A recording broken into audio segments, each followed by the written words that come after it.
Christmas. Today we are celebrating the birthday of the one whom Angel Gabriel was referring to when he said to Mary, "Your king's woman, Elizabeth, the one who people call barren, is now in her 6th month. For with God, nothing will be impossible." We celebrate the birth of John the Baptist today, not just because it was a miraculous birth, but because it was the beginning of our redemption plan. From the life of St. John the Baptist, we can see that no human life comes into existence without God knowing it. Long before we were formed in the womb, we already existed in the mind of God. As the prophet Isaiah relates in today's first reading, "The Lord called me from the womb. From my mother's womb, he named my name." Abortion is the greatest act of man's inhumanity to man. Every child in the womb has a plan. God has plans for every child.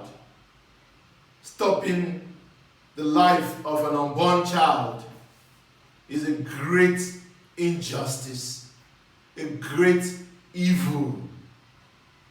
John the Baptist was not even conceived yet when God sent an angel Gabriel to tell Zechariah this is what would happen. Just imagine, what would have been the fate of John the Baptist if he was aborted before he was born? Our gospel passage today is a record of the naming ceremony of St. John the Baptist. The family members were planning to call him Zechariah, but Elizabeth and Zechariah knew that this child had a destiny different from that of Zechariah, his father. They both opted for John.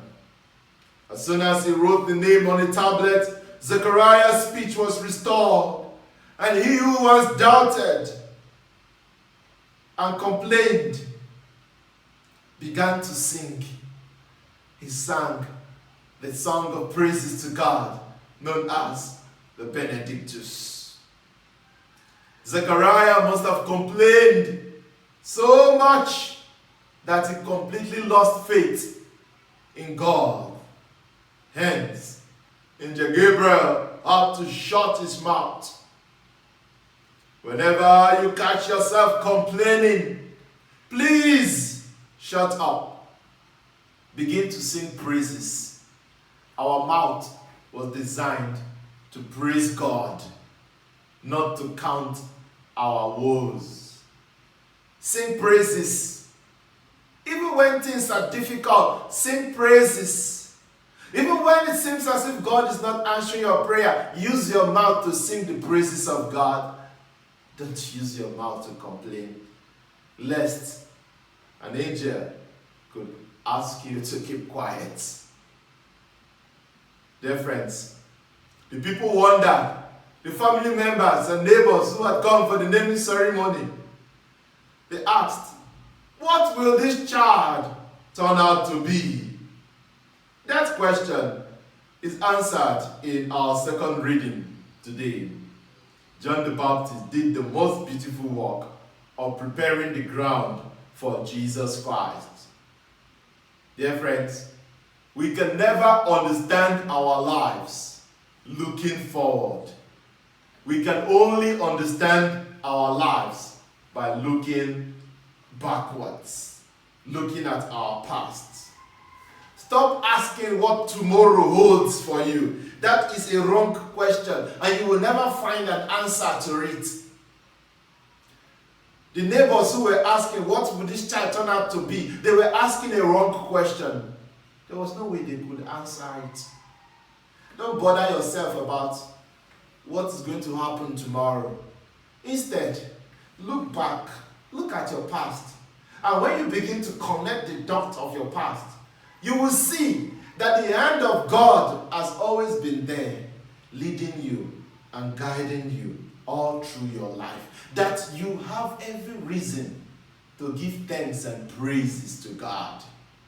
Count your blessings, and you will see that God has done much more for you than you have any reason to complain.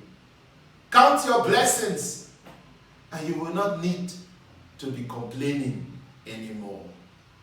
John the Baptist knew his purpose. He was not in competition with anyone. He prepared the way for Jesus. He was not trying to be like anyone else. He knew his destiny. When he had become so popular, at the height of his popularity, our second reading says, at the height of his popularity, John the Baptist said to the people, "Do not think that I am he. No, I am not the one. In fact, he is coming, and I am not worthy to untie his sandals." The moment John the Baptist said this, he had reached old age. He had finished his work. As we celebrate his birth today, we celebrate our own birthdays too. Let us take some moment today to look at our past and to give praises and thanks to God.